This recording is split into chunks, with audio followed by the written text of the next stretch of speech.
All right, here we've got an exam style question from the end of chapter 17 where we've gone through the KSP concept, and normally we're thinking about like, hey, we're pouring in our salt and then how much dissolved. And now we're looking at, hey, if I combine these two solutions with these ions that form a nearly insoluble salt, will a precipitate form, knowing what the KSP is? All right, so in this case, we're looking at calcium sulfate, which we see is a fairly insoluble salt with a KSP of 2.4 times 10 to the negative fifth. And so we can write out what that equals. Okay, that's calcium 2 plus times SO4 2 minus. That's our KSP expression. Remember, we don't include KSP is the solubility product, and so that does describe this process of solid calcium sulfate dissociating into the aqueous components.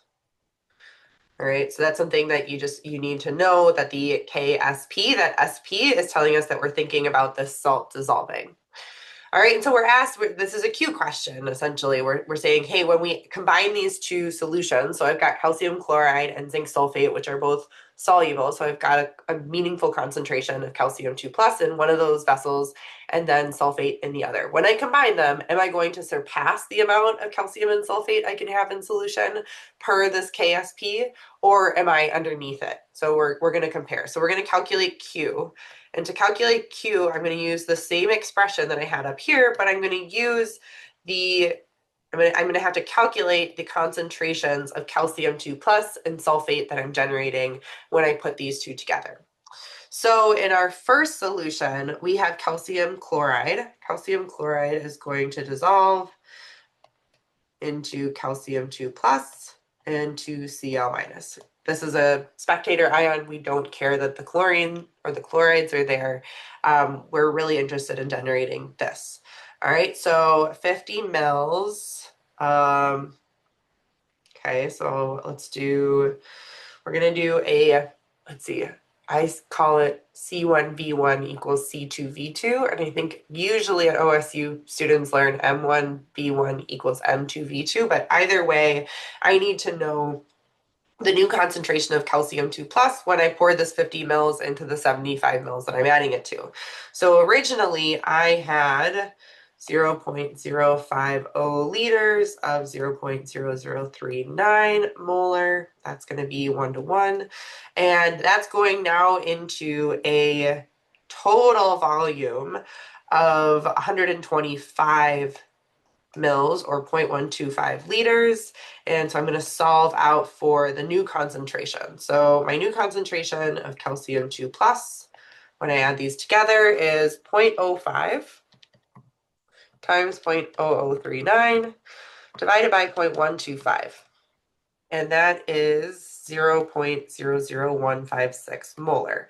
That's what's going to get plugged in here. And now I need to know how much sulfate do I have in there. So zinc sulfate, again, is going to split up into the two component ions. I don't care about this zinc 2 plus, but I do need to know the concentration of sulfate in this solution. So I've got 0.075 liters, or 0.0077 molar, and it again is going to be going into a total of 0.125 liters.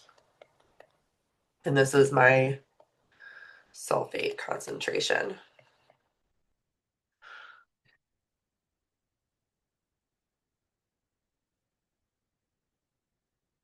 That's 0.00462 molar. Now I have the two numbers that I need. So those two numbers are what get plugged into Q. So where we say, hey, did we actually surpass our KSP value, or is it less than? Okay, so I've got 0.00156 times 0.00462. And that gives me a Q equal to 7.2 times 10 to the negative sixth.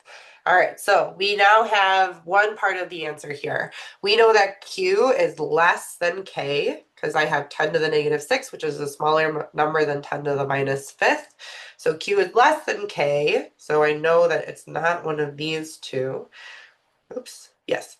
And then I need to decide, does that mean that precipitate forms or that it doesn't form? And it means that it doesn't form because I haven't tried to put in so much calcium 2 plus and SO4 2 minus that I surpass what a solution can handle. That's what K is telling us, like how much can you dissolve before it crashes out of solution.